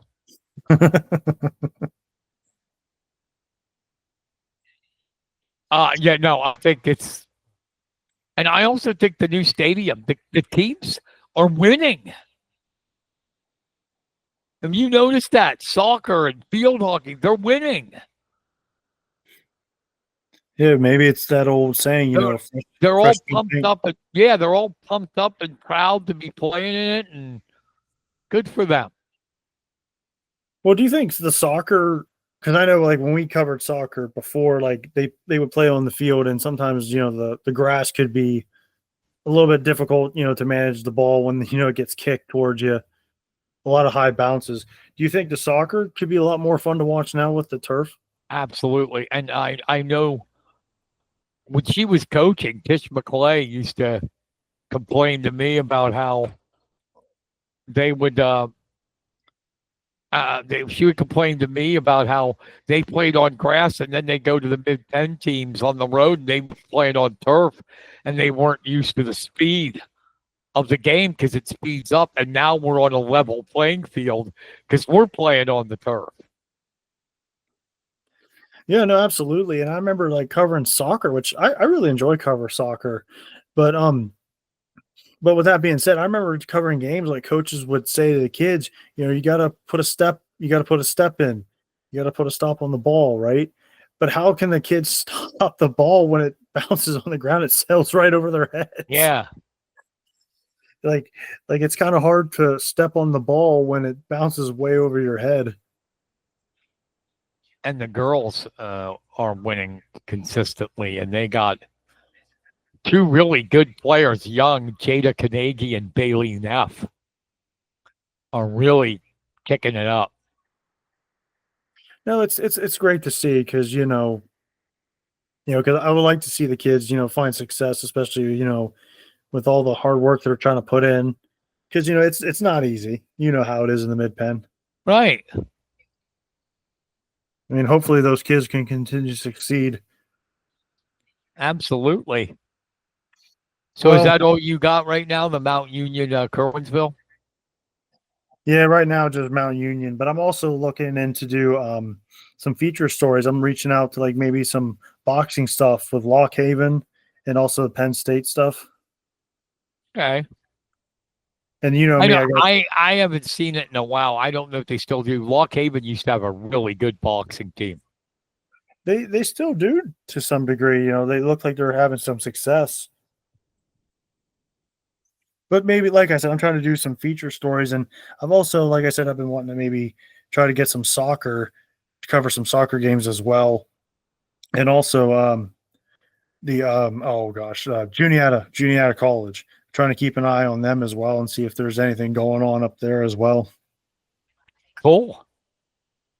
But as always, Carson, it's always great to have you on and talk to you. Thanks, buddy. I appreciate it. Glad to be on. Yeah, and also too, my thoughts and prayers to you as well. I hope you can get the rehab thing going, and hopefully you can get back walking again, buddy. Yeah, I'm positive. I'm encouraged. I'm almost completely healed up from the infection I had was so bad I had like open areas, and they're healing up. They're almost gone. So I could see the light at the end of the tunnel. Well, man, I'm hoping and praying for you to get it, because I know how much you love doing what you're doing and you miss being out there. Yeah, I want to see the new stadium in person. I want to. I do as well, honestly, like especially like soccer, because I want to see, and also I almost forgot field hockey. I'd like to see how that's going to look too. Yeah, really. But no, with the turf, that'll help the team. No, absolutely. And again, man, my thoughts and prayers to you, and thank you so much for being on here. No problem, buddy. Anytime. You take care. Yeah, and to everyone that's listening, love you all, and God bless. Be safe, everybody. God bless.